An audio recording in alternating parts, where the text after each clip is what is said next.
Manuel. Vamos. Bien, buenos días a todos. Reanudamos entonces la audiencia de debate dentro de la carpeta quiz número 21-09-117313-9. Habíamos acordado que en el día de la fecha continuaríamos con los alegatos de clausura. En primer lugar, con los de la Fiscalía. Advierto la presencia del señor Morel por Zoom, así que estando las partes presentes, vamos entonces a los alegatos. Señor fiscal. Gracias, doctor. Bien. Señor juez, nos encontramos ante un hecho en el cual se han presentado circunstancias que no han sido controvertidas, ni por los testigos, la defensa, ni por el señor Morel. El primero es que Alfredo Morel, el día 24 del 4, tuvo un conflicto con su madre y con su hermano. Ahí en calle José Ingenieros 2486 de Funes, a las primeras horas de la noche. El segundo, que aproximadamente 21:30 o 22 horas, se dirigió a la casa ante y se metió en el domicilio de Mangrullo 2700, también de Funes. Que posteriormente, a las 23 horas más o menos, fue detenido por personal policial con una bolsa que contenía una moladora en José Ingenieros al 5500. Como lo dije, estos hechos no han sido controvertidos ni cuestionados por el imputado ni por su defensa. Sin embargo, lo que sí se encuentra en discusión es la verdadera gravedad de lo que ocurrió, que no solo afectó el patrimonio de las víctimas, sino que también puso en riesgo su integridad física y emocional. Situación violenta, por demás violenta, en la cual la violencia y la intimidación tuvieron un rol central. El acusado no solo irrumpió en la propiedad privada con fines ilícitos, sino también amenazó de muerte a los damnificados y los agredió físicamente en su propio hogar. Estas circunstancias exigen una evaluación rigurosa y seria de los hechos, muy distinta a la que plantea la defensa, que solo se trató de un daño material sufrido. Esto implica también, doctor, como ocurrieron los hechos, que el daño material y el daño psicológico deben ser evaluados, el daño moral deben ser evaluados en el presente caso.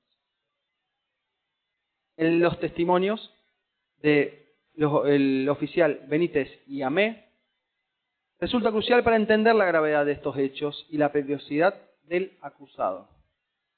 Pudimos escuchar los comandos radiales de la Central 911.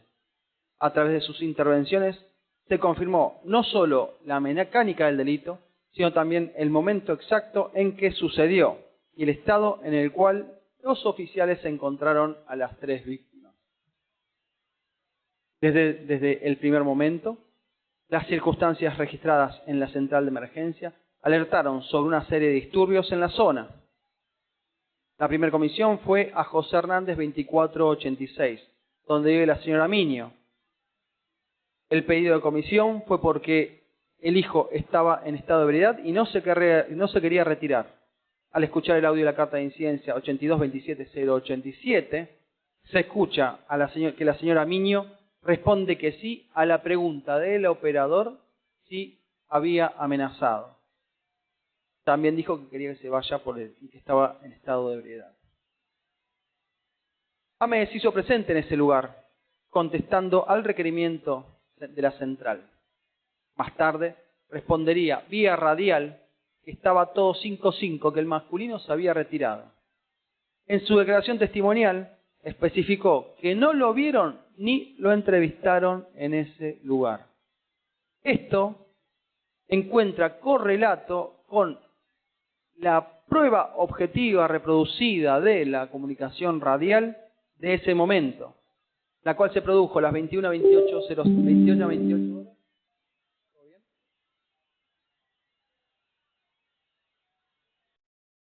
Hizo saber a la base central que Sí, mirá, justo te iba a informar. Esto está traducido, copiado textual. Sí, mirá, justo te iba a informar. Ahí, todo 5-5 en el lugar. En el momento del arribo del muchacho, en el momento del arribo, el muchacho ya se había retirado del lugar. Hablamos con la madre y todo 5-5 hasta el momento. Audio que fue ratificado e incorporado al debate por el jefe del tercio, el oficial Benítez. Posteriormente surgieron 2 comisiones a los fogones y espora, 22:11 horas, y casi inmediatamente 22:16 a El Mangrullo, 2700. Este último es el domicilio de la familia Anteceli, donde ocurrieron los hechos. Allí fueron ambos policías, Benítez y Amé. Benítez relató cómo su móvil, el 8674, junto al móvil del 9774 a cargo del oficial Amé, fueron comisionados a distintos puntos cercanos previamente a ello, por cuestiones, por diferentes llamados, y cuando llegaron al Mangrullo 2700, se encontraron con las víctimas. Allí encontraron a Rubén Anté, en evidente estado de nerviosismo, con heridas visibles en sus manos.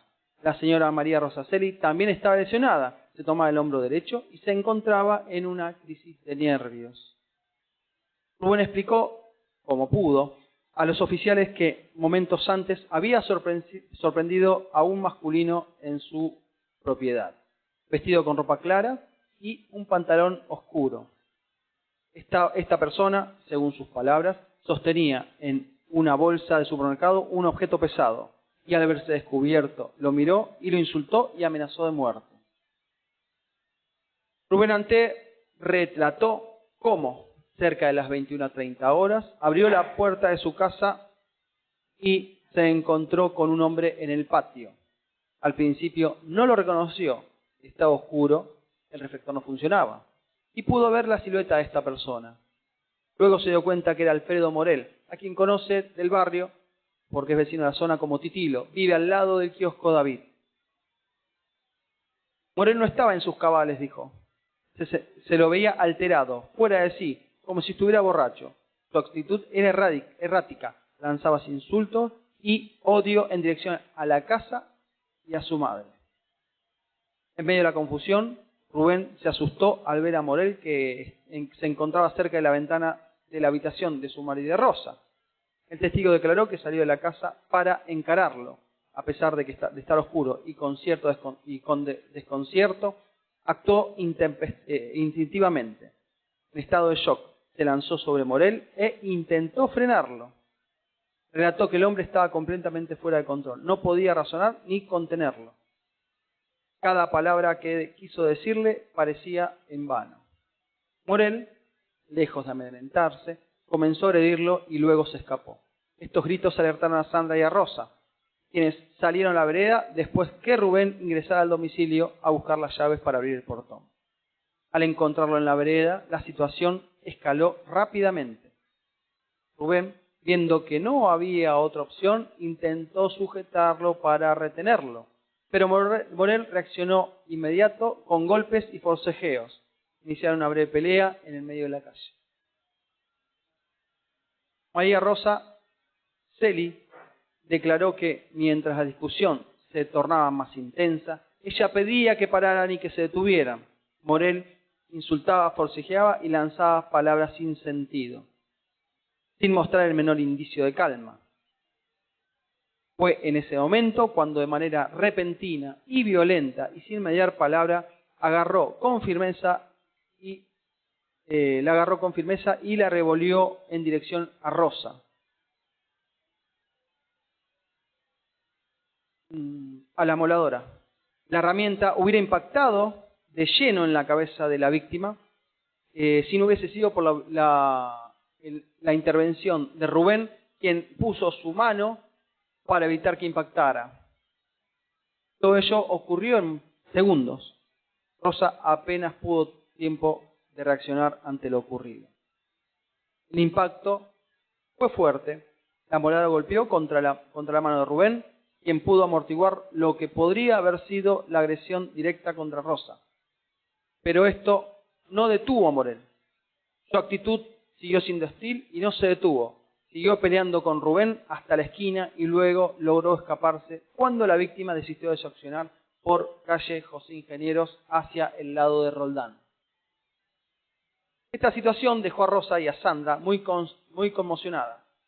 Mientras esto sucedía, Sandra había llamado a la policía. De las comunicaciones radiales al 911 se extrae que la comisaría 23ª, la de Funes, a las 22:16:31 segundos, solicitó la presencia policial porque un masculino intentaba ingresar a su domicilio, coincidente, claro está, con lo manifestado por la víctima. Los móviles policiales, conducidos por Benítez y por Amé, llegaron de inmediato. Los propios oficiales contaron que se encontraban en la zona, se entrevistaron con la víctima para reconstruir lo ocurrido. Solicitaron la presencia médica para las víctimas y comenzaron un patrullaje. Rubén Anté, aún en estado de shock y nerviosismo, accedió a subir al móvil de Benítez para dar un patrullaje para ver si encontraban al señor Morel. Finalmente, 16 minutos más tarde, el móvil 9774 informó vía radial que un individuo con características similares en calle José Ingeniero al 5500 había sido encontrado. Al arribar al lugar, Benítez y su equipo realizaron una requisa del sospechoso. Se lo identificó como Alfredo David Morel, 32 años de edad, domiciliario en Funes. En su poder se halló una bolsa de supermercado que contenía una moladora de Daewoo y entre otros elementos. El testigo Anté reconoció en ese mismo acto al aprendido como la persona que había querido ingresar a su casa. El oficial Amé contó que, en función que era un día de abril, esto es otoño, de noche, ya entrada la oscuridad, no había nadie circulando por la zona. Por lo tanto, para poder conseguir un testigo de actuación, se dirigieron hacia la ruta. Allí fue donde encontraron hacia la ruta 9, donde encontraron a Bautista Zúñez, quien pudo dar su testimonio respecto a lo que vio, lo que se le exhibió y la identificación del imputado.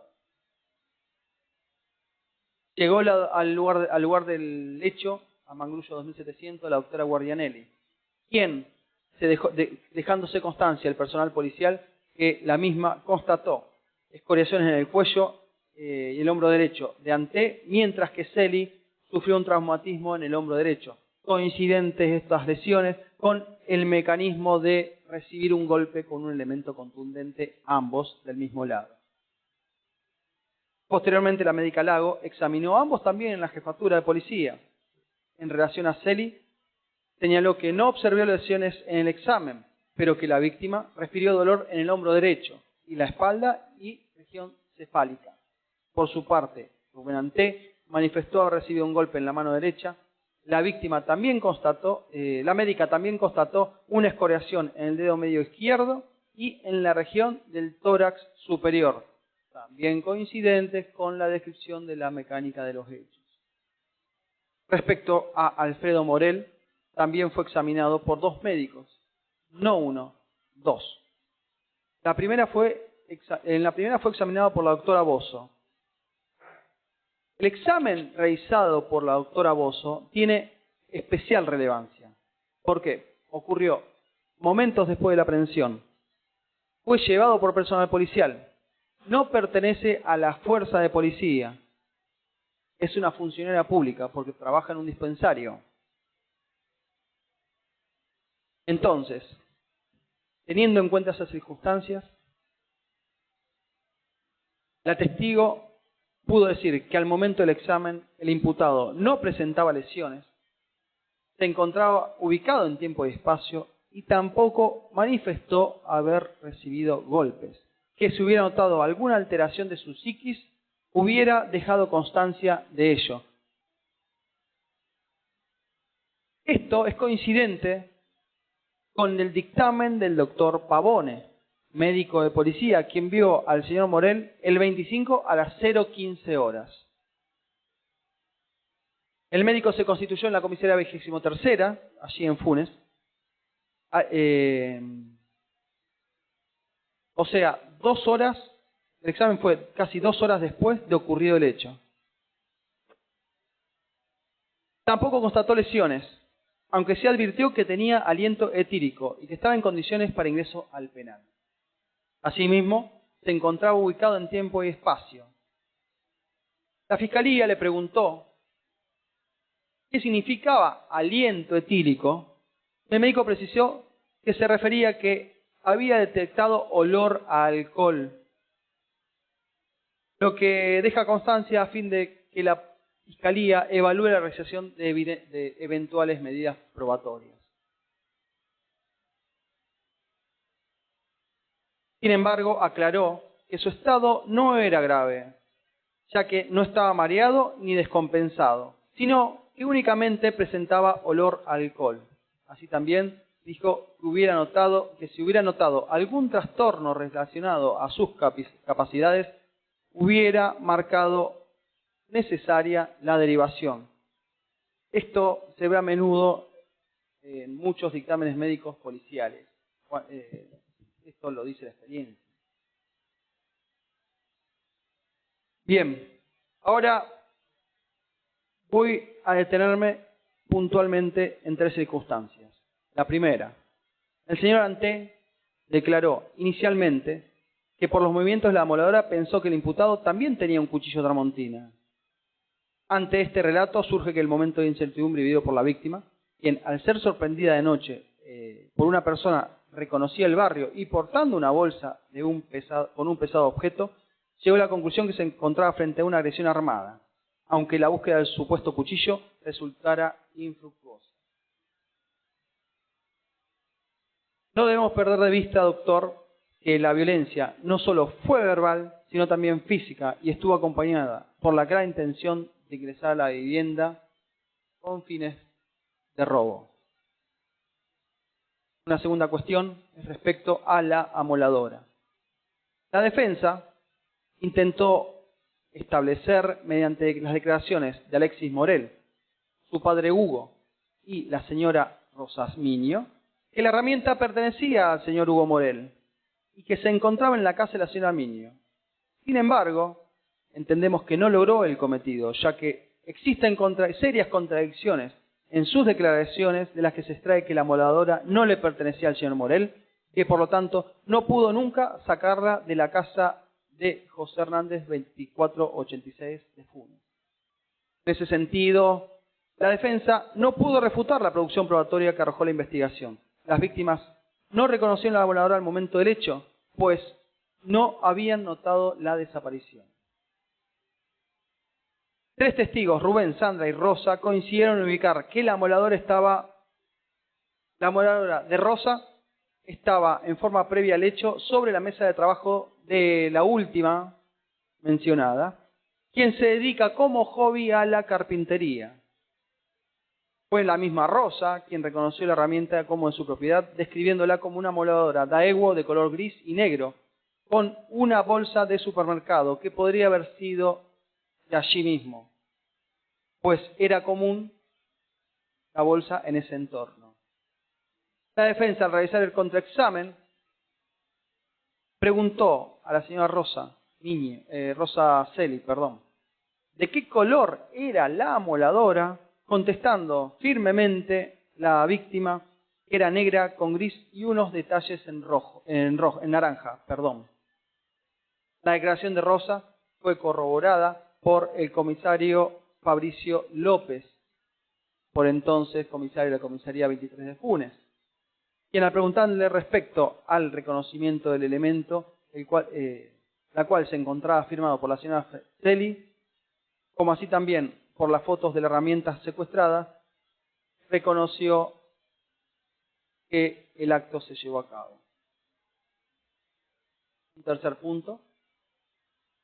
Se trata de la rotura del portón de ingreso a la casa de El Mangrullo 2700 de Funes. Esto ocurrió cuando el encartado intentó huir de la misma. Sandra Anté mencionó que la reparación del mismo le costó 7.000 pesos. Estamos hablando de 2023, otra situación económica. Mientras que Rubén Antés señaló que no había otra forma de haber ingresado o escapado que no fuera saltando el portón. Por lo tanto, no las víctimas, quienes hasta ese momento no habían dicho nada de su rotura, la advirtieron y tuvieron que hacer el arreglo. Dichos daños se encuentran corroborados en el acta de constatación de daños que se agregó al debate. En conclusión, el accionar del imputado refleja una peligrosidad manifiesta. No se trata de un simple hurto o robo, como pretende hacer ver la defensa, sino de un robo calificado consumado con la violencia que implica la utilización de un arma impropia sobre 3 personas y proferir amenazas contra ellas. La integridad física y psicológica de las víctimas se vio severamente comprometida, tal como coinciden las 3 en sus testimonios respecto al impacto emocional que les generó. Esta fiscalía no desestima per se los testimonios de la defensa, esto es, las declaraciones de Hugo Morel, de Alexis Morel y de la señora Rosamiño. Pero ¿qué pasa? Ellos no estuvieron en el Mangrullo 2700, no saben qué pasó ahí, históricamente. Eso fue lo que dijeron aquí, hablando de un altercado. Pero intentan desvincular a su hijo de la situación de la sustracción de la moladora, pero sin éxito. Esto surge de las severas contradicciones que se advirtieron en sus testimonios. Vamos a empezar primero por el señor Hugo Morel. El señor Hugo Morel reconoció la moladora de Daewoo como de su propiedad, pero no pudo explicar cómo esta herramienta terminó involucrada en los hechos. Tampoco precisó cuándo, por quién o quién se la regaló. Tampoco supo de dónde se sacó la moladora su hijo Alfredo. Esta contradicción también se advierte en dónde arregló la máquina. En primer lugar, cuando vino a la fiscalía dijo que la llevó a un lugar que se había mudado, que ya no estaba, que estaba cerrado. Ratificó ese testimonio acá. Pero la fiscalía tuvo acceso a la declaración que hizo en el estudio jurídico del doctor Beduret, a quien le dijo que y puso de manifiesto esta contradicción, y dijo, la arreglé yo, se la di a mi hermano, y en realidad lo hizo él, y la máquina anduvo. Esto ocurrió al minuto 30:12 del día de la audiencia. Es una contradicción clara. Es llamativo que el padre no recordaba estos detalles, pero aún sí, a pesar que dijo que no usaba la herramienta con frecuencia, no podía describirla con precisión. La defensa le preguntó al señor Hugo Morel qué disco tenía colocado la herramienta. Y respondió bajo juramento que el disco que tenía colocado era tanto para hierro como también para pared. Sin embargo, esta fiscalía advirtió una contradicción, ya que había declarado ante este ministerio y dijo que tenía disco de corte para hierro porque lo usaba justamente para afilar herramientas de hierro. Y es conocido, doctor, y esto surge, cualquier persona lo puede hacer, lo puede consultar en el Google, que los discos de amoladora para devastar metales están hechos de piedras o de arena, no de metal. El metal no devasta metal. Como si, haciendo una consulta, me surgió en una de las primeras fotos, en rojo, para madera, un disco de similares características al que tiene la amoladora secuestrada.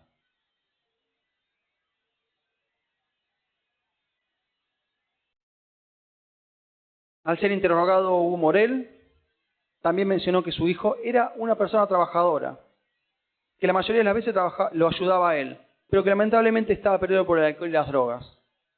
Además señaló que las vecinas eran buenas, aunque no sabía qué había ocurrido en su casa. Pasamos a Alexis, quien también dio datos contradictorios. En primer lugar, afirmó que su hermano había estado tomando whisky y cerveza en un kiosco vecino.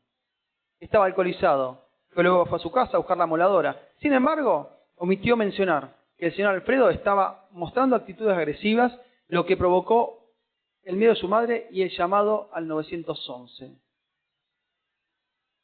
También expresó que al arribo del personal policial estaba su hermano, que fue entrevistado por los funcionarios, quienes a su vez lo llevaron al domicilio. Como lo veremos más adelante, al analizar el testimonio de Rosamiño, se contradicen, ya que ésta dijo que la policía lo entrevistó y que Alfredo se fue por sus propios medios. Así también entra en contradicción con lo declarado con el oficial Amé, quien a través de las comunicaciones radiales, esto es una cuestión objetiva y que no puede ser adulterada, todos escuchamos acá en la sala de audiencia, al arribo del personal policial, el señor Morel ya no estaba en ese lugar. No obstante, esto último que hizo Alfredo en la casa materna fue no obstante a que lo último que hizo Alfredo en la casa materna fue llevarse la moladora, tampoco pudo precisar dónde estaba esa moladora. Dijo que estaba atrás, en una pieza. Se incorporó, doctor, pasando a Gladys Miño, el audio del 911. Desde que se escucha su relato con miedo sobre las actitudes de su hijo, quien se comportaba en forma violenta y amenazando, que había estado tomando. Sin embargo, esta declaración entra en contradicción con los dichos de los oficiales y otros testimonios presentados en juicio. Fue Rosa quien expresó, o sea, que al arribo del personal policial estaba allí su hijo. Fue Rosa quien expresó que su hijo estaba borracho, como expresa el llamado 911. Pero al prestar declaración en juicio, dijo que además estaba borracho, drogado. Situación que hasta este momento nunca se había mencionado. Es más, estuvieron en la fiscalía declarando el padre Alexis y la madre y no mencionaron esa circunstancia. Tampoco dicen que lo vieron drogándose, sí que estuvo tomando alcohol. También fue certera al decir que se llevó la moladora. Dio descripción del color de la moladora, pero no pudo precisar, no obstante, que la veía todos los días donde estaba puntualmente la moladora, expresando vagamente que se encontraba en una de las piezas. También declaró la señora Ramiño que su hijo había estado tomando desde la tarde, puntualmente dijo desde las 17 horas. Sin embargo, esta fiscalía puso de manifiesto otra contradicción más respecto a este dato, ya que respecto al arribo del señor a su casa, toda vez que en su declaración ante la fiscalía dijo que había llegado 21 o 21:30 horas al domicilio. En primer lugar, fue la propia madre del imputado quien llamó a la policía esa noche, temiendo por la actitud de su hijo dentro de su propio hogar. Esto deja en claro que su comportamiento ya era motivo de alarma incluso antes de los hechos investigados. Por lo tanto, es incorrecto sostener que las víctimas llamaron a la policía por una simple discusión.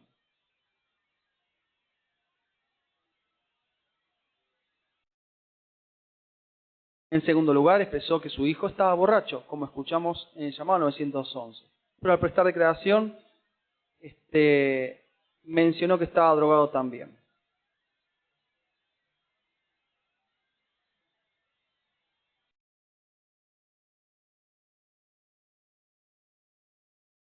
Es notable decir que nadie, o sea, la experiencia lo dice, nadie llama al 911 por una simple discusión familiar. Nadie. Cuando se empiezan a ir de las manos es cuando se llama a la policía. Y es por eso que la señora llamó al 911.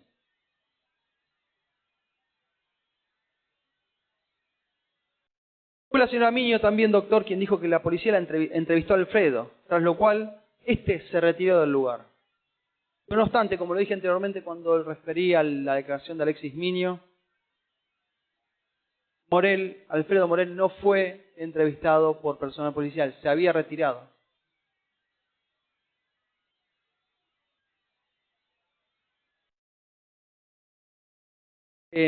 La contradicción es palmaria con lo declarado, como lo dije con Alexis, y en ambos, no obstante estar en el mismo lugar, misma hora y haber vivido las mismas situaciones, dicen hechos diferentes.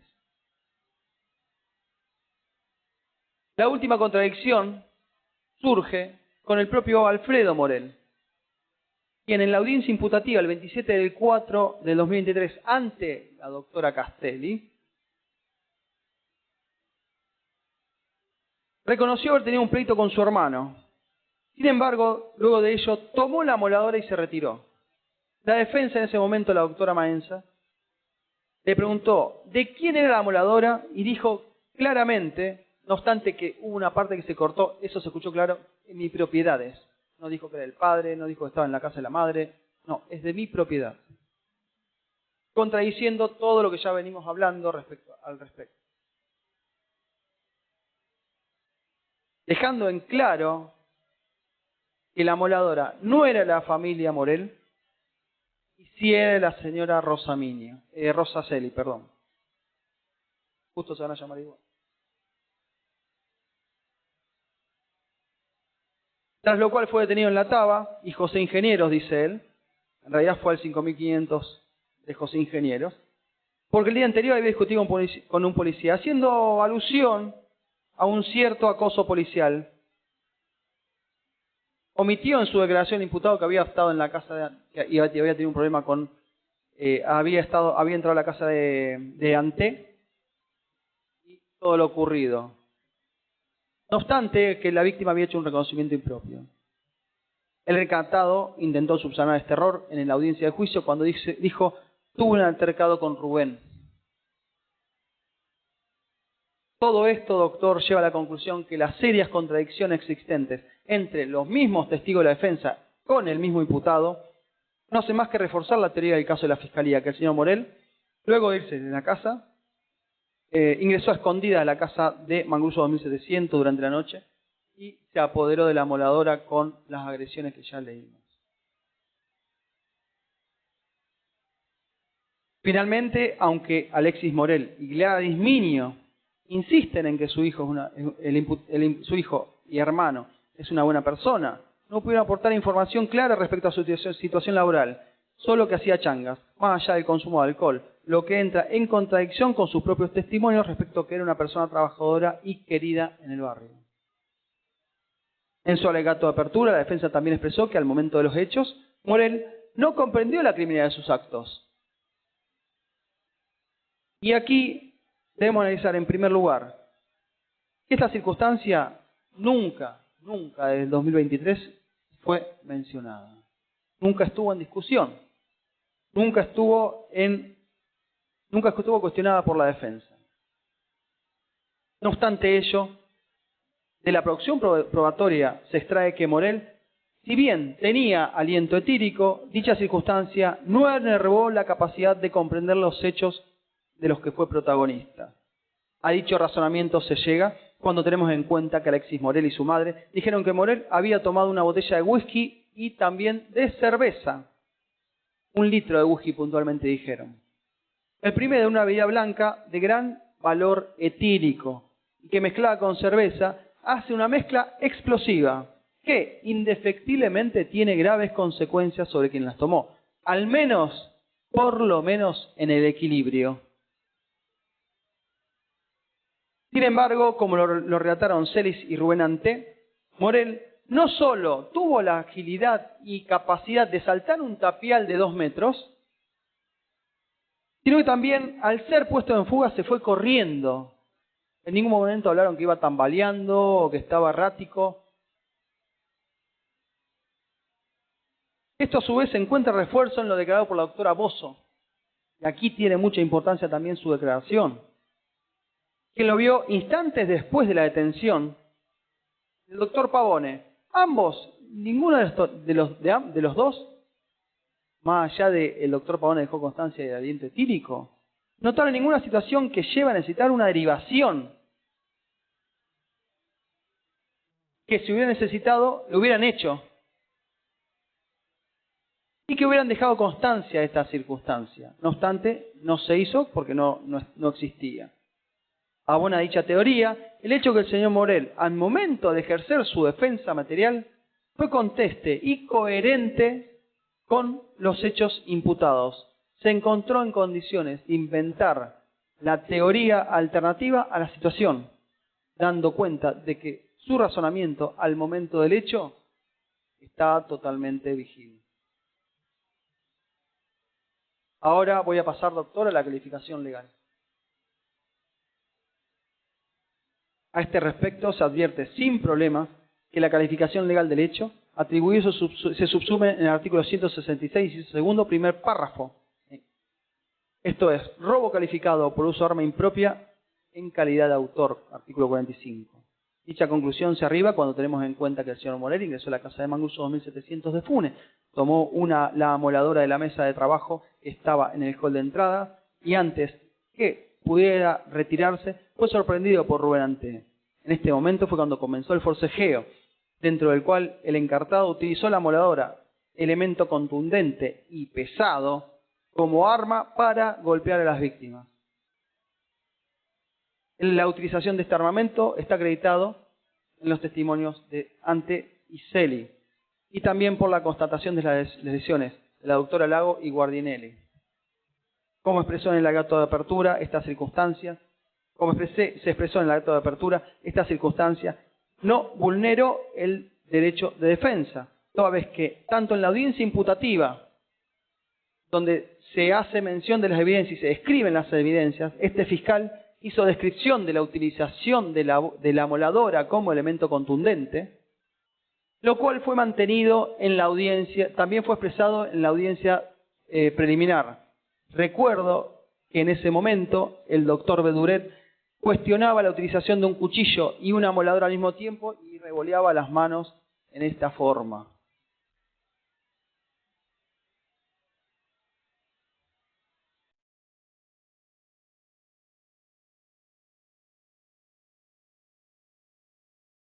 Siempre se mantuvo la presencia de la amoladora, razón por la cual la defensa mal puede alegar que se vio sorprendida por esta circunstancia, teniendo en cuenta que la descripción fáctica y las evidencias forman todo parte de un conjunto que es la imputación.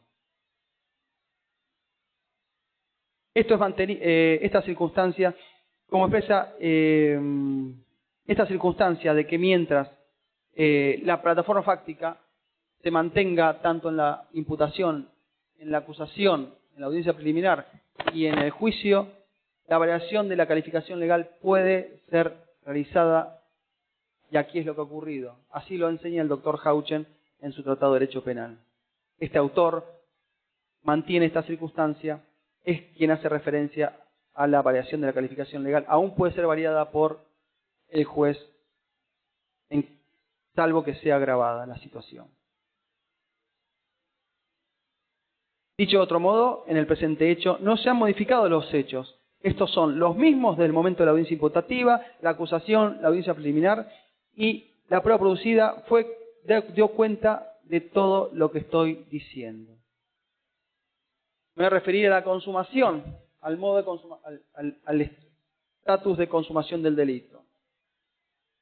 El delito atribuido fue atribuido en carácter de consumado.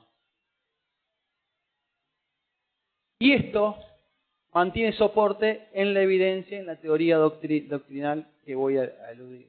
En primer lugar, como lo dije, si bien el señor Morel fue aprehendido con la amoladora, esta fiscalía entiende que sí estuvo en condiciones efectivas de poder disponer del mismo. Esto surge de los horarios de las comunicaciones radiales que dan certeza a los diferentes momentos en que fueron ocurriendo los hechos. El primero, ingresó el llamado 911 al mangrullo 2700, a donde concurrió el personal policial.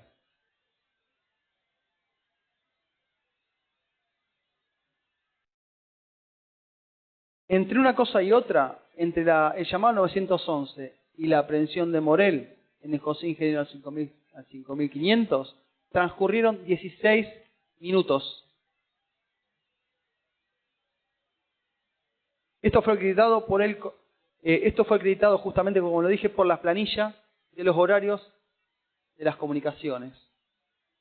También fue acreditado por el comisario López, quien era titular de la comisaría 23 de Funes en ese momento, ya que la distancia entre un punto y otro era de 1 kilómetro.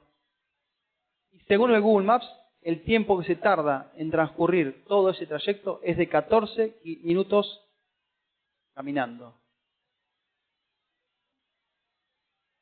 Es un tiempo más que laxo para determinar que Morel se encontró en condiciones de disponer de la moladora. Es necesario aclarar que disponer no implica enajenar, sino también significa esconderlo, ocultarlo, sustraerlo del recupero. De hecho, que Morel no hubiera efectivamente dispuesto del mismo, y hubiera sido aprendido inmediatamente por el personal policial, no modifica la consumación del hecho, ya que la víctima perdió el poder de disposición del bien cuando Morel salió corriendo y lo perdió de vista.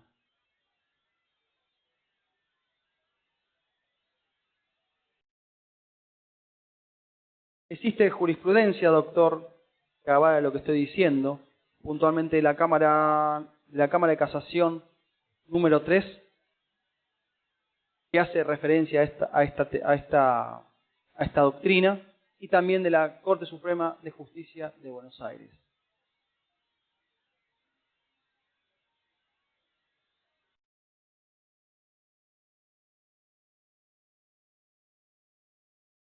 Así, doctor, la Fiscalía sostiene la calificación legal de robo calificado o uso de arma impropia en calidad de autor, artículo 166, inciso segundo, primer párrafo, y 45 del Código Penal, y solicita que se le aplique una sanción de 6 años y 6 meses de prisión de ejecución efectiva, accesorias legales y costas del proceso, artículo 12 y 448 del Código, 12 del Código Penal y 448 del Código Procesal Penal.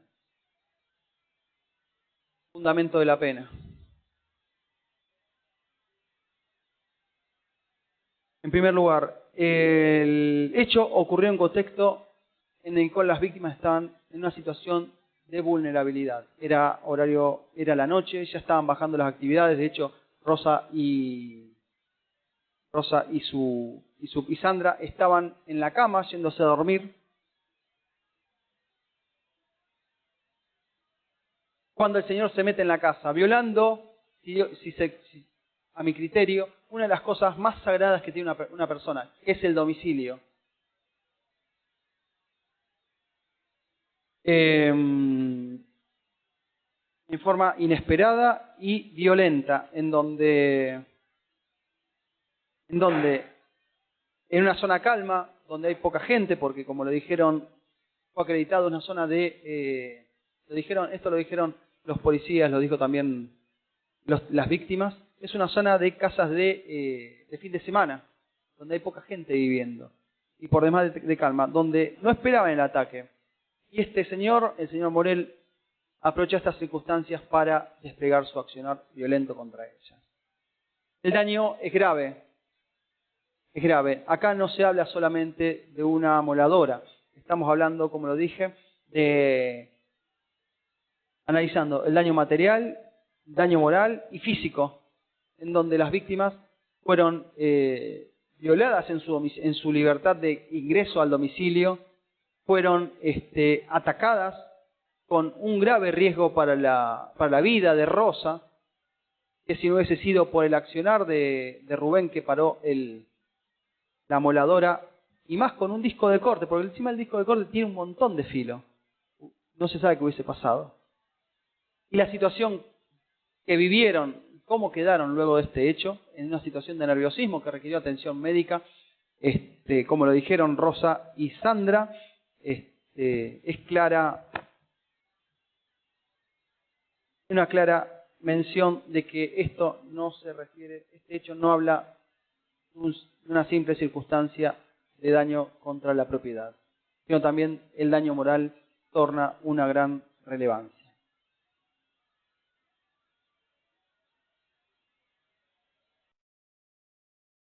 La comisión de los hechos. El modo de comisión refleja una clara intención del imputado de aprovechar la nocturnidad y estado de indefensión de las víctimas. La violencia fue exacerbada por las amenazas verbales. Es más, se advierte la violencia que desplegó el señor Morel, porque al momento, esto se hubiese terminado quizás si al momento de escapar saltando el tapial, se hubiese ido, pero el señor Morel tomó la opción de quedarse en la puerta, porque toda la pelea, el arrojo de la amoladora ocurrió en la puerta, hasta en forma provocativa.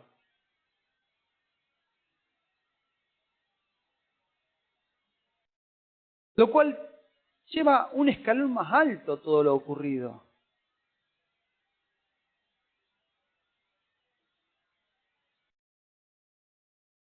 Dando cuenta que el señor Morel estaba dispuesto a cualquier cosa, no solamente a llevarse la amoladora, sino también a defender su libertad a cualquier costa, que fue justamente para consumar el delito que efectuó el despliegue de la violencia.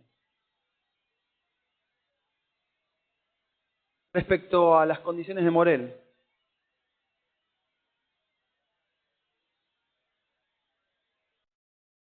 debe destacarse que lejos de constituir una circunstancia exculpante, su contexto solo refuerza la necesidad de una pena ejemplar. Morel proviene de otra familia trabajadora, papá, madre, abuelo. Hablaron realmente, el padre desde los 8 años trabaja, el ejemplo que tuvo familiar, y la madre trabaja todo el día, dijo que empieza a las 5 de la mañana y termina a las 7 de la tarde. El ejemplo familiar realmente es importante.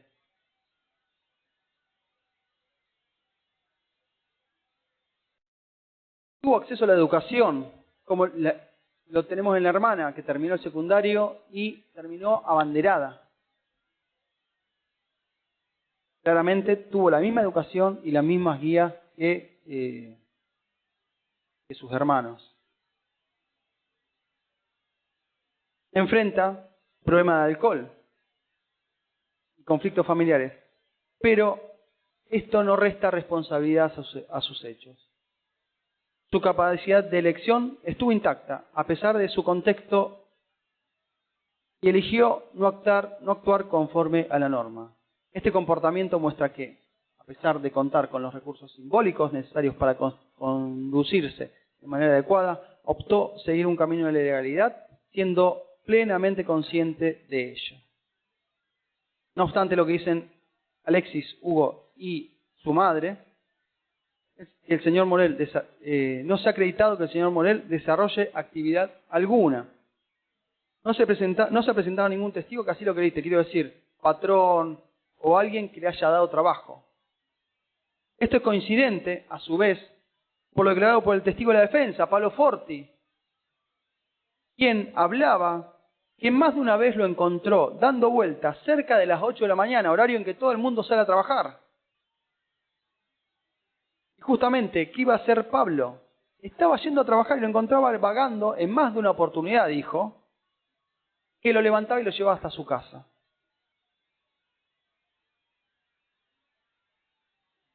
Tampoco puede decirse, como lo viene manteniendo la defensa, o lo trata de hacer ver la defensa, es que en el barrio tuvieran alguna animosidad o prejuicio respecto a Morel. Las víctimas, a quien en este caso tendrían la animosidad y el prejuicio, dijeron que no tenían ningún problema con la familia ni con él. Erradicando esta posibilidad. De hecho, vinieron testigos vino también la familia y dijo que era un chico bueno.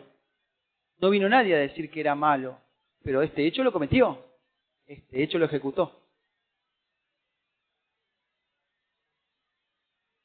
Como último fundamento, doctor, y teniendo en cuenta, es necesario recordar que el señor Morel, en el transcurso desde que se inició esta causa hasta este momento, fue condenado por el juzgado oral federal por el delito de tenencia simple de estupefacientes a la pena de 1 año de ejecución efectiva, la cual está vencida en este momento, pero es una circunstancia nueva que esta Fiscalía evaluó a los fines de modificar la solicitud de pena. Y es por eso es que recuerdo esta circunstancia, como lo manda el artículo 40 y 41 del Código Penal. Nada más, doctor. Gracias, señor fiscal, señor defensor. Sí, ¿puedo pedir 30 segundos para volver a escuchar el audio de la mamá que me hizo dudar sobre una cosa? Lo escucho y si quieren salgo, lo escucho y vengo. Sí, lo esperamos.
Bien. Renovamos entonces con el alegato de la defensa. Bien, su señoría, nos encontramos en la instancia final de este juicio. Y la defensa de Alfredo David Morel sostiene, con absoluta convicción, que la acusación no ha sido probada y que, lejos de aclarar los hechos, en este juicio se han incrementado las dudas y las contradicciones. Desde el primer momento sostuvimos que la acusación del doctor Urticochea carecía absolutamente de evidencia, que no iba a poder transformar en prueba en este juicio y que las que pudiera lograr recolectar no iban a tener la contundencia necesaria para generar una certeza y así poder dictar una sentencia. En el alegato de apertura prometimos probar que no iba a poder acreditar que la moladora era robada, no iba a poder acreditar la existencia de un cuchillo, que no hubo dolo ni intención de despojar de bienes materiales en Morel, ni intención de resguardar bienes materiales propios en las víctimas, que Morel estaba intoxicado y que su comportamiento era delirante. A su vez, vimos, también lo habíamos adelantado, que no iba a haber testigos imparciales de la aprehensión de Morel. Y a su vez, nos sorprendimos de que el fiscal cambió su teoría del caso en pleno juicio. Así, afectó gravemente el derecho de defensa y el principio de congruencia. A su vez, dijimos que íbamos a demostrar que existía una grave situación de estigmatización barrial y policial respecto de Morel. Todos estos puntos dijimos que los íbamos a demostrar y los demostramos en este juicio. Voy a empezar por el final. El fiscal cambió la teoría del caso en pleno juicio, violando así el principio de congruencia. Su señoría, este juicio comenzó y la IPP avanzó hasta llegar a este juicio por una acusación clara. Los hechos de esta causa son claros, son simples. Robo calificado por el uso de arma blanca. Es cierto que yo en la audiencia preliminar sostuve que no se podía golpear con una amoladora y a su vez blandir un cuchillo, porque esa era la característica imputación del fiscal que llevó a la audiencia preliminar. Así fue imputado y acusado Alfredo David Morel. Pero al ver que la teoría del cuchillo se desmoronaba, el fiscal improvisó en su alegato de apertura y cambió la plataforma fáctica, pretendiendo sostener que el arma impropia fue la amoladora. Ahora bien, ¿no dice el doctor Urticochea, citando a Jauche muy bien, que no cambió la plataforma fáctica? Que el hecho de que la amoladora sea un arma impropia cambia la calificación y no la plataforma fáctica. Todo lo contrario. Lo que cambia, en su caso, es la plataforma fáctica. El robo, en su caso, y lo trae acá y pide la pena y hace todo su discurso, en base a que es un robo calificado por arma impropia. La calificación más o menos está resguardada. Ahora, el hecho de usar Morel, la amoladora, como arma, cambia absolutamente los hechos. Morel estaba en lo que se imputó y en lo que se trató en la audiencia preliminar, a pesar de que este defensor se opuso fervientemente, es que Morel tenía un cuchillo y con el cuchillo lo utilizó para aumentar su poder lesivo y así atemorizar a las víctimas y desposeerlas de sus bienes. Robo calificado, todos lo sabemos, esa es la peligrosidad del robo calificado. Ahora, que diga que Morel usó la amoladora para amedrentar a las víctimas y así apoderarse de la amoladora, esto es nuevo, cambia y lesiona el derecho de defensa. Como dije recién, y me parece increíble esta paradoja, la amoladora es la red furtiva, pero a saber el arma utilizada para apoderarse de la red furtiva. Esto es imposible. ¿Cómo voy a usar un arma para apoderarme de un arma, no? O sea, ¿o cómo voy a robar algo que utilizo como arma para apoderarme de eso? Una paradoja sin fin. Ahora, el tema de que nosotros no pudimos ofrecer prueba para defendernos de la amoladora como arma impropia es evidente. Por más que lo quiera disimular con doctrina, con jurisprudencia, yo no pude ofrecer prueba para defender a Morel de que él usó la amoladora como arma impropia. No lo pude hacer y eso vulnera gravemente el derecho de defensa porque se viola la perfecta correlación que tiene que existir entre la imputación, la acusación y la sentencia. Hoy si condenamos a Morel porque usó la amoladora como arma impropia y eso es lo que califica el robo, estamos violando el principio de congruencia, estamos violando el derecho de defensa y ya voy a hacer en su momento, pero la sostengo, la más amplia reserva porque esto es grave. Bien. Esto afecta gravemente el derecho de defensa de Morel. Morel vino a juicio para defenderse de una acusación por uso de cuchillo, no por un supuesto amoladora como arma. No fue acusado ni imputado por usar la amoladora como arma impropia, lo que impide a la defensa preparar una estrategia adecuada para rebatir esta teoría. El cambio en la teoría afecta el principio de congruencia. Sabido es que el principio de congruencia establece que la acusación, la prueba y la sentencia deben guardar coherencia. No se puede condenar a una persona por hechos distintos de lo que fue imputado y acusado. Lo digo en este tono porque son verdades conocidas por todos. El fiscal cambió el relato para ajustar la acusación a la prueba débil, entonces la acusación original debe derrumbarse por falta de sustento. La única consecuencia de esto es la absolución de Morel. Dice ahora que Rubén Darío Ante vino a decir a este juicio que por los movimientos que hacía con la moladora, él pensó que tenía un cuchillo. Esto es inaudito, no es real, es imposible. Y acá voy a las consecuencias, lo que dije antes. La defensa no tuvo oportunidad de ejercer adecuadamente su derecho de defensa. Al cambiar el alegato, la Fiscalía introduce un hecho nuevo, que la moladora fue utilizada como arma. Morel nunca fue acusado de esta en ninguna de las instancias previas al juicio. Esto viola el principio de defensa en juicio, ya que la defensa no pudo cuestionar ni preparar prueba específica sobre esta teoría. Me hubiera interesado incluso hacer una pericia con las manijas de los bolsos esos de compra de la gallega, para si la usó como arma, o, bueno, se me ocurren un sinnúmero de cosas que podría haber hecho en esta sala y no hice, porque me enteré cuando llegué que iba a pasar esto. Concluimos entonces, podemos concluir. El cambio de teoría demuestra la debilidad de la acusación. Ya voy a volver sobre esto, pero habló más de los testigos de la defensa que vinimos a traer para ver la titularidad de la moladora y de las víctimas. Increíble, no mencionó lo que dijeron en esta sala, ni Ante, ni Celi, ni Rubén Darío Ante. No dijo nada de eso, parece que no vinieron. El fiscal no pudo probar el uso del cuchillo y necesitó modificar la plataforma fáctica para ajustar su acusación. Entonces queda en evidencia que no había pruebas suficientes sobre el robo calificado, no queda otra alternativa que absolver a Morel. Así y todo, y este es el eje central de la teoría de esta defensa, no se acreditó que la moladora fuera robada. Por lo tanto, me esfuerzo por decir que no es un robo calificado, pero de poco va a servir porque esto no es un robo. Vimos acá, y esta es la clave, esto es lo que tenemos que ver.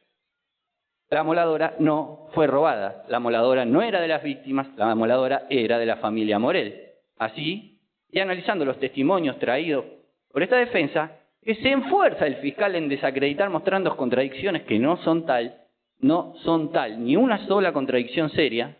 Ahora voy a mencionar las que me acuerdo, pero vamos a lo central. La moladora es mía, nos dijo Hugo Morel, a mí me la regalaron, no era robada. También nos dijo, uso la moladora para afilar herramientas de jardinería. Alfredo tenía acceso a ella. Reconoció la moladora en la foto y la describió correctamente. Dijo, la moladora era negra y gris. Esta es la declaración, esta es la descripción de la moladora que surge de las actas de procedimiento, de las fotografías, y que nunca coincide durante toda la IPP. Ninguna de las víctimas dijo que la moladora era negra y gris. Alexis Morel, el hermano de la víctima, confirmó que la moladora era de mi papá. Compartimos las herramientas porque todos trabajamos en jardinería. Alfredo fue a buscar la moladora a mi casa el día de los hechos. A su vez, y acá porque se me puede decir, son los familiares, lo quieren desincriminar, van a decir cosas que le convengan al imputado. No estoy de acuerdo, declararon bajo juramento, pudiendo haberse abstenido, declararon y dijeron cosas que eran verdad.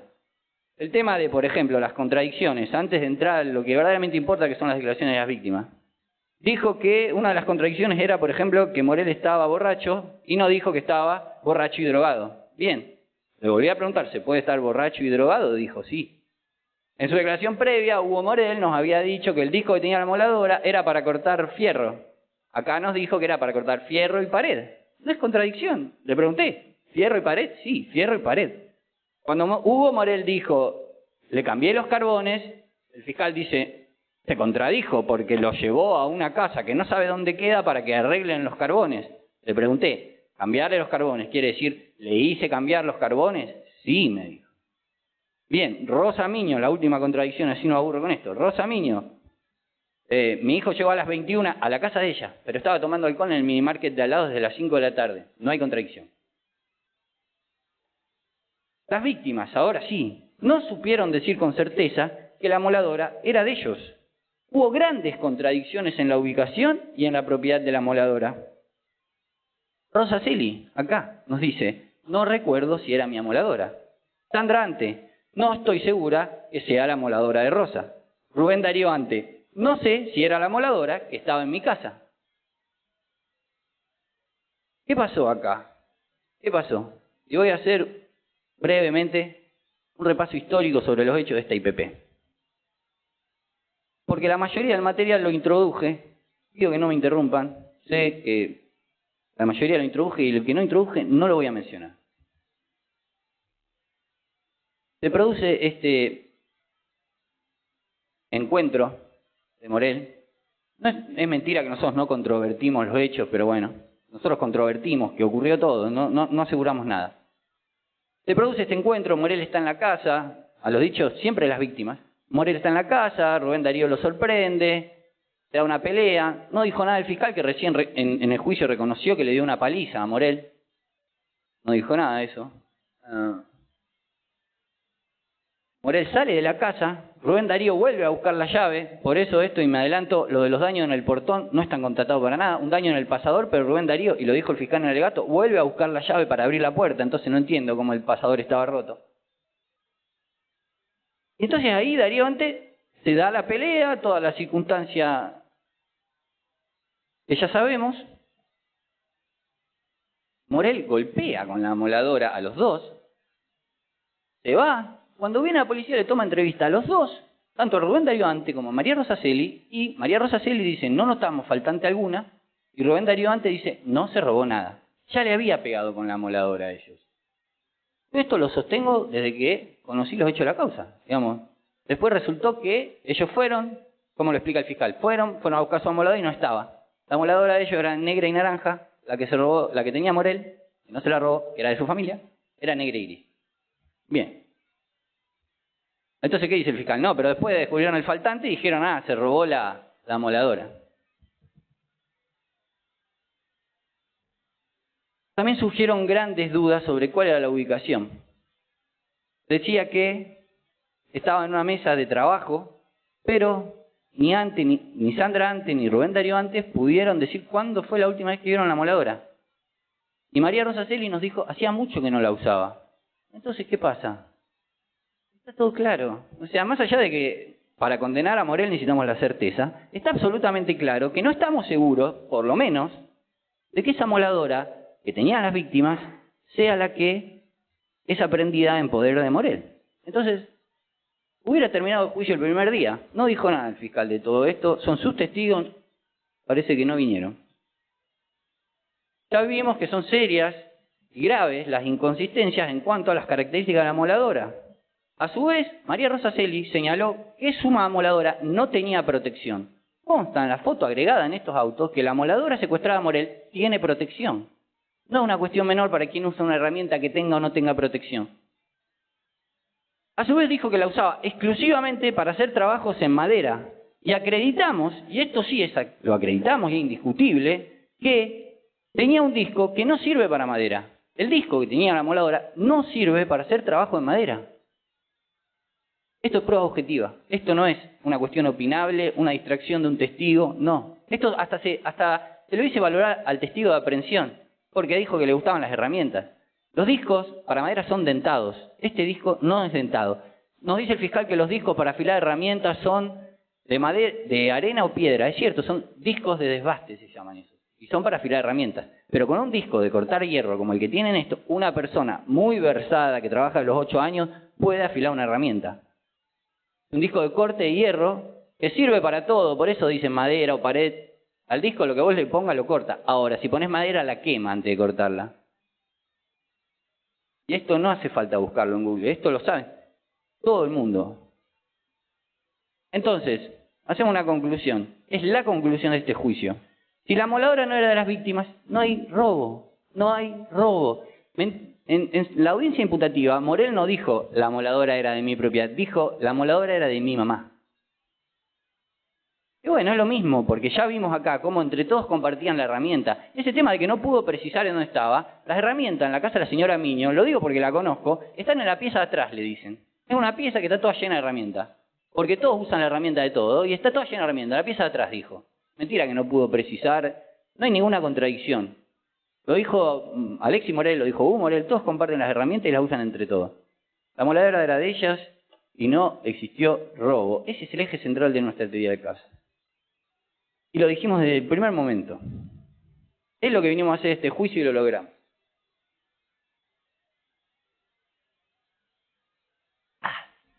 Bien. También voy a hacer otra salvedad que tengo que hacerla porque es mi tarea de defensor y tengo que agotar la totalidad de las puertas que abre la Fiscalía, pero no creo que sea, como no entiendo que no tiene que ser robo calificado porque no es robo, voy a sostener que en su caso hubo tentativa. Porque Morel no pudo disponer del objeto. Solamente tuvo una tendencia momentánea. Digamos, repito, lo hago porque lo tengo que hacer, pero ya vemos que la moladora no era de las víctimas. Entonces, en esa hipotética situación, que lo hago más por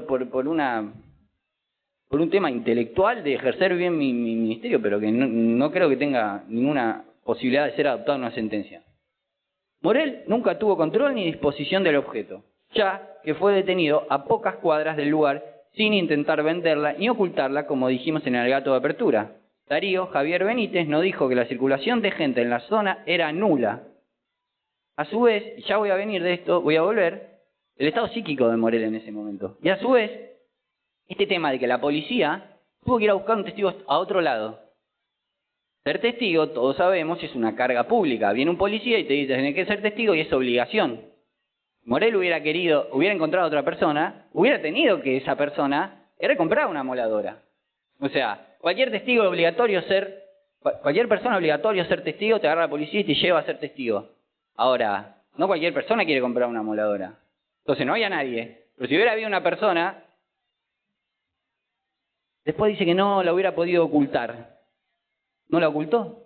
No la ocultó. Y después nos dice que Google Maps pasaron 16 minutos de acuerdo a la llamada y al horario de aprehensión, que yo entiendo que cuando un policía aprende algo a alguien antes de dar la noticia, pasan por lo menos 2 o 3 minutos, pero no importa. Digamos, pasaron 16 minutos y Google Maps decía que tardaba 14 minutos en caminar. Entonces, ¿qué hizo Morel? Solamente caminó. Solamente caminó. No se detuvo en ningún momento a ocultar, vender, disponer de alguna forma de la moladora. Imposible. Solamente caminó. Bien.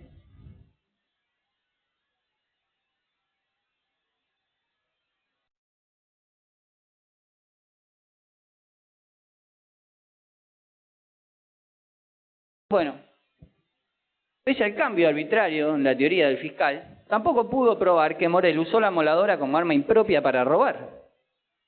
Nos dice, lo utilizó de elemento contundente. Un elemento contundente necesariamente no es arma. Rubén Darío antes nos dice, Morel le quiso pegar a Rosa con la moladora, cuando ya estaba fuera de la casa. Esto demuestra que no usó la moladora para ingresar ni para sustraer bienes de la vivienda. Rosa Celi nos dice que el intento de agresión fue fuera de la casa, sin ninguna intención de robo. Esto desvincula el supuesto uso de la moladora para el hecho delictivo. No hay pruebas, bien lo dijo el fiscal. Morel salta el tapial, se va.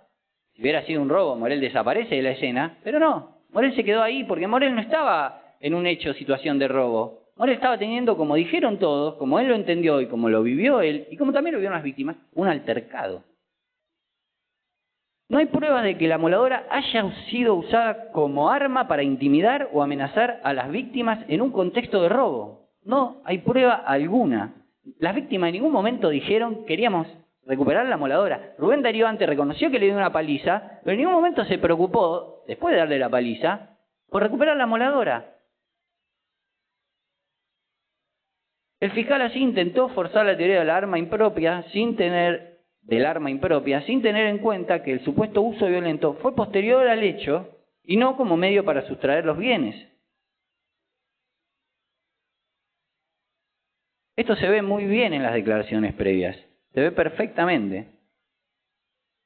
A su vez, y acá voy a entrar en otro de los ejes centrales de esta defensa, escuchamos el audio 911, pese a la resistencia de la Fiscalía para que introduzcamos bien ese elemento, lo escuchamos. Y es una prueba que, primero que nada, prueba el estado psíquico de Morel. Por otro lado, prueba qué clase de gente es la familia Morel, la señora Rosa Miño. Bien lo recepta el fiscal, con objetividad. Esta es una prueba objetiva y confirma absolutamente que Morel estaba drogado, borracho y delirante. ¿Esto por qué lo sostengo? Porque llega el elemento dolo. El audio era claro. Dice, está tomado, está molesto, quiero que se retire porque quiero descansar. Lo tuve que escuchar de nuevo porque dijo que ante la pregunta del operador si la estaba amenazando, ella había respondido que sí. Bueno, yo en mi interior estaba seguro de que no, pero es cierto, si uno lo escucha, si uno lee una transcripción del audio, va a ver que la está amenazando y ella dice, sí, está molesto.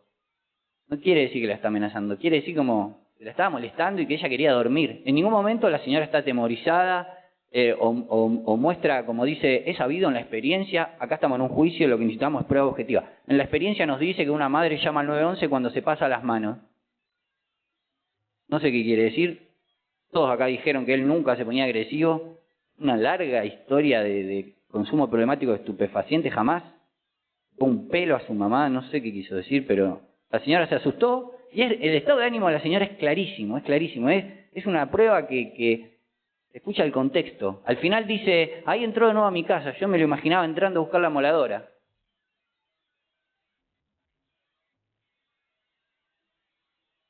No mencionó amenaza, violencia ni intención de robo. Confirmó que Morel estaba en un estado de alteración mental, sin capacidad de razonar ni intención de despojar bienes. Si Morel hubiera querido apropiarse de bienes ajenos, si Morel hubiera tenido alguna necesidad, o he sabido que es lamentable, pero que en estos casos de consumo problemático los chicos van, consiguen un electrodoméstico y lo cambian por droga. Porque en estos hechos de bagatela, así, en donde después terminamos hablando del daño moral, si Morel hubiera querido robar algo, lo hubiera robado en la casa de su mamá. Es una señora bien, que tiene electrodoméstico, que tiene herramientas. Morel no tenía por qué meterse a la casa de una vecina a que lo golpeen, a que lo vulneren, a que lo insulten, a que lo metan preso. Y ni siquiera es un delito robarle a la madre, ¿eh? No es robo, lo sabemos. Entonces, si Morel hubiera querido hacerse bien ajeno, no le hubiera costado llevarse cualquier regalito de la casa de la mamá. Esto respalda lo que declararon todos los testigos en esta sala. Rubén Darío Ante no estaba en sus cabales, decía cosas incoherentes. Sandra Ante deliraba, decía que era el rey David, el elegido. Rosa Celi estaba medio drogado, decía que era el anticristo. Miño, Rosa, la madre del imputado, no era él cuando tomaba, estaba drogado, deliraba, decía incoherencias. Alexis Morel deliraba, decía que era Dios, estaba perdido en la droga. Vimos entonces que Alfredo David Morel estaba drogado y en estado delirante. Ya lo dijo la señora Miño, no era él cuando tomaba, estaba drogado, deliraba, decía incoherencias. Alexis Morel deliraba, decía que era Dios, estaba perdido por la droga. Acá nos dice el fiscal que ninguna de las víctimas mencionó que estuviera en un estado de alteración mental. Bueno, ya lo repasé, pero a su vez menciona que no tenía falencias en su equilibrio y saltó el... Bueno, acá dos agentes activos, un estimulante, un estupefaciente, la cocaína hace eso. Te tomaste una botella de whisky entero, pero también toman cocaína y no pierden el equilibrio. Dos, la adrenalina. La adrenalina. Bien podría haberse tomado una botella de whisky entero, como dijo su mamá, como dijo su hermano, y saltar un portón sin problemas. Entonces vemos que el comportamiento fue errático y delirante. No hay intención. No fue intencional. Por lo que no puede configurarse el dolo necesario para el robo. Además, su capacidad de comprender la criminalidad de sus actos imposibilita toda posibilidad de sanción penal. Y ahora sí, voy terminando.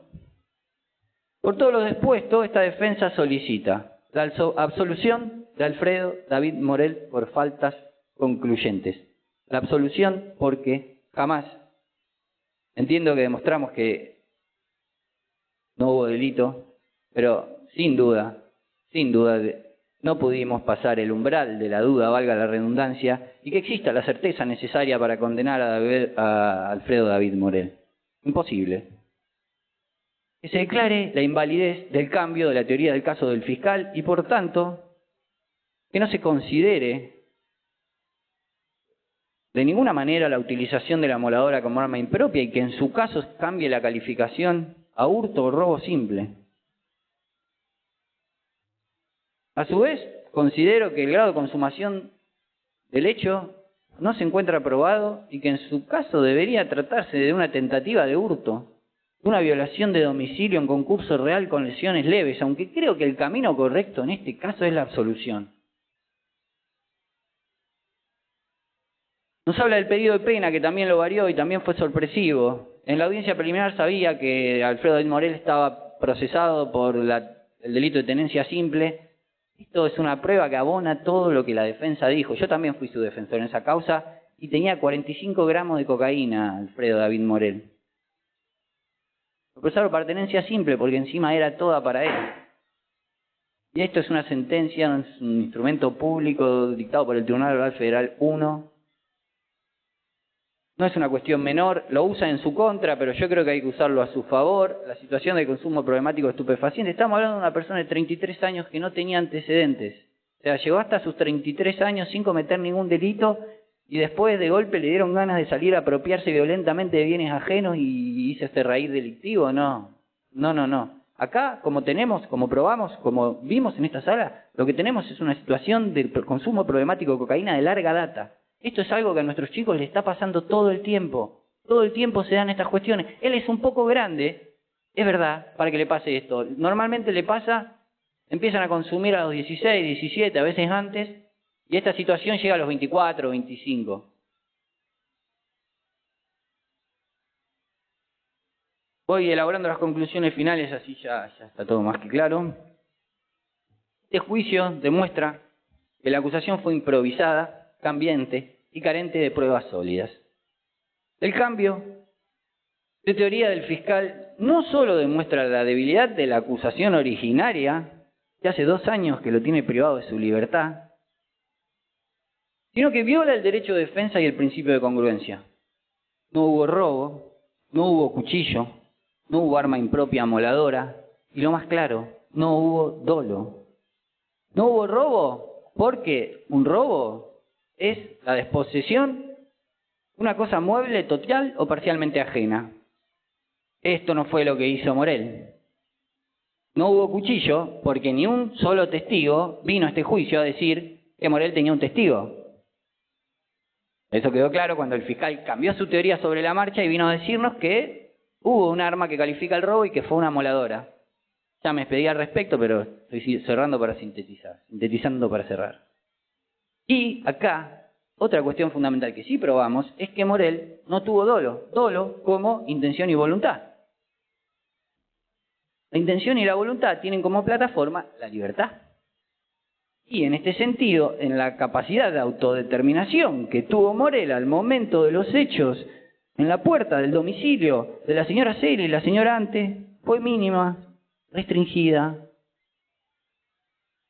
yo creo que absolutamente inexistente. Morel no se acuerda qué pasó en el portón de la casa de la señora Celi. No se acuerda. Acá la señora antes nos dijo que cuando lo encontró a Morel en su patio estaba tratando de resucitar una planta de ruda. Morel no se acuerda qué pasó. Entonces no pudo elegir, no tuvo capacidad de autodeterminarse en la norma. Y después ya me alarmé cuando lo escuché al fiscal decir que había que dictar una pena ejemplar. Pena ejemplar, eso es grave, digamos. Vulnera necesariamente el principio de igualdad ante la ley, el derecho de defensa, vulnera un montón de cosas. Es mala palabra a nivel constitucional decir pena ejemplar. Pena ejemplar no tengo manera ni siquiera de pensar qué pensó el fiscal para decir eso. Entonces confío en que la justicia se impondrá en este caso y que el tribunal absolverá a Alfredo David Morel o, en el peor de los casos, recalificará el hecho a su mínima expresión legal.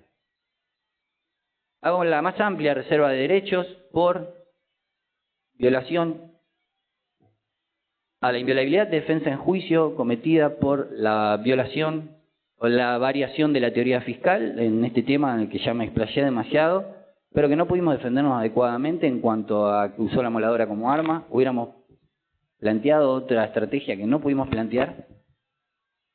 Hago también una amplia reserva en cuanto a que vulneró el derecho de defensa, a mi entender, de manera grave, que la persona juzgada no estuviera presente en esta sala. Este es un tema que a mí me preocupa demasiado. Hace unos años, si a mí me decían que en un juicio el imputado no iba a estar presente en la sala, yo iba a decir, no, eso es increíble, no puede pasar. Bueno, hoy es una realidad que vimos todos y que me parece que necesariamente vulnera. Indiscutiblemente, nadie puede decir que esto no vulnera el derecho de defensa, que el imputado no esté acá contándome a mí lo que pasó esa noche, porque yo realmente entiendo lo que pasó esa noche, a pesar de que hace 2 años que estoy trabajando en esta causa, verdaderamente entiendo lo que pasó ese día cuando estábamos en el juicio. Que él no esté acá al lado mío para decirme esto fue así o asá, me parece grave y que necesariamente vulnera el derecho de defensa. Entonces voy a hacer esas 2 reservas. Nada más, muchas gracias. Gracias, señor defensor. ¿La Fiscalía desea hacer alguna réplica? Cortito, doctor. Primero, respecto a la falta de posibilidad de defensa sobre la utilización de la amoladora, la defensa vio los videos de la audiencia imputativa, tuvo acceso a todo el legajo fiscal. Es algo que está en el legajo. Y que yo hablé en la audiencia imputativa, o sea, si no ofreció prueba, no consiguió prueba al respecto, no es por otra cosa que por la misma razón que la teoría del caso original de la defensa era que el señor Morel no había cometido el robo. Su base de la defensa era que la amoladora era de la familia. Pero no fue por culpa de la Fiscalía, es algo que viene manteniéndose incólume desde el inicio de la causa.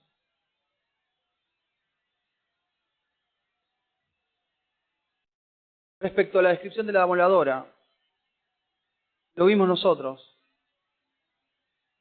Sandra y Rubén dijeron que era de Rosa, como que no le prestaban atención, era de Rosa, siempre estaba ahí. Hacía rato no la vieron, es verdad lo que dice. Pero cuando se sentó Rosa en esa silla, ante la pregunta de la defensa, dijo que era gris y negra con detalles naranjas. En la audiencia de juicio lo dijo ella y reconoció la culpa. Respecto al disco de madera, hay que hacer una búsqueda, eso no, o sea, no trajo ningún perito en la defensa como para decir que ese disco, cosa que no es cierto, se usa para afilar hierro. Es una opinión exclusiva y entiendo vacía de fundamento que ese disco no se puede utilizar para madera. De hecho, hice una búsqueda general, como lo dije, y surgió.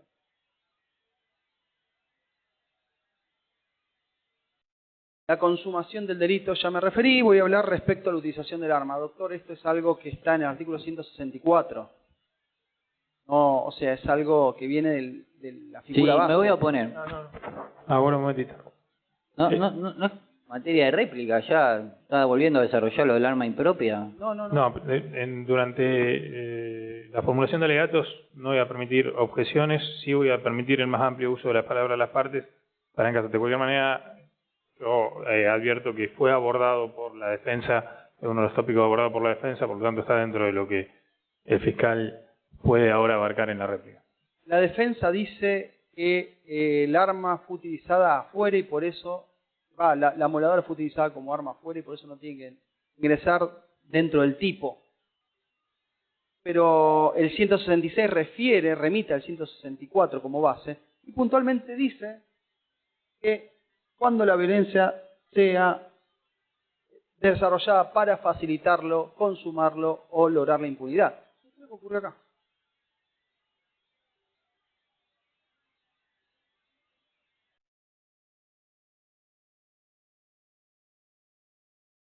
Respecto al estado psíquico, vuelvo al respecto, en el sentido de que la defensa tuvo 2 años para prepararlo. De hecho, es una cuestión que esta fiscalía le hizo mención en la audiencia preliminar al doctor Negroni. La defensa nunca se supo cuál era la teoría del caso de la defensa. Recién nos enteramos acá cuando abrimos el debate. Y la situación esta de se podía lucubrar por la prueba ofrecida Pero la situación está de la incapacidad del señor Morel al momento del hecho, nunca fue ventilado, de hecho no ofreció perito, esto es psiquiatra, psicólogo. Tuvo dos especialistas con mucha experiencia, como Pavone y la doctora Bosso, que lo vieron a Morel, pero no lo examinó al respecto. Es más, le preguntó, pero todas las respuestas fueron negativas. Son todas elucubraciones y conjeturas que hace sin fundamento el doctor Beduret en este caso, respecto a la incapacidad del señor Morel, pero que en la presente no se han visto reflejadas en toda la evidencia en la prueba que se ha reproducido. La defensa desea tener la última palabra. Sí.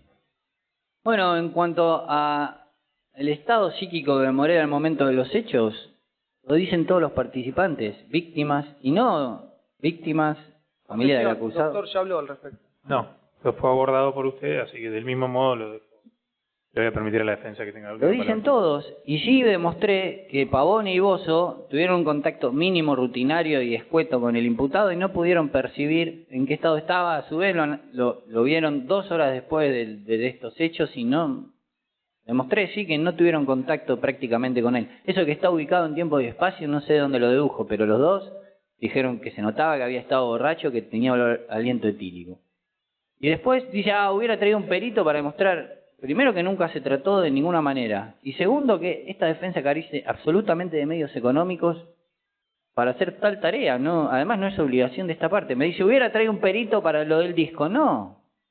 Es obligación de la Fiscalía generar la certidumbre necesaria para dictar una sentencia condenatoria, no de la defensa. Y después dice que nunca supo cuál fue la teoría de la defensa hasta este juicio. Falso. Morel dijo que la moladora era de él el día de la audiencia imputativa con otro defensor. Y lo sostuvimos todo el tiempo. Y dice que la variación que dijo en la audiencia imputativa que podría haber utilizado la moladora como arma impropia. Eso lo dijo porque en la audiencia preliminar sostuvo lo del cuchillo. Y dijo lo del arma impropia porque yo dije este tema de que cómo teniendo un cuchillo en una mano y la moladora en la mano inhábil iba a golpear a las víctimas, pegarle en el hombro. Algo lógico que... Pero no dijo la teoría del arma impropia en la audiencia preliminar. Ni siquiera en la audiencia preliminar, donde ya teníamos toda la prueba ofrecida, dijo esto de que no había cuchillo y había un arma impropia. Entonces, fue nuevo y lo introdujo por primera vez en esta sala. Y esto es indiscutible. O sea, si no lo quiere admitir, podemos revisar todo el material y está todo grabado y vemos que lo del arma impropia, seriamente y como una teoría, y descartando el cuchillo, lo introdujo en esta sala en su alegato de apertura. Esto es incontrovertible.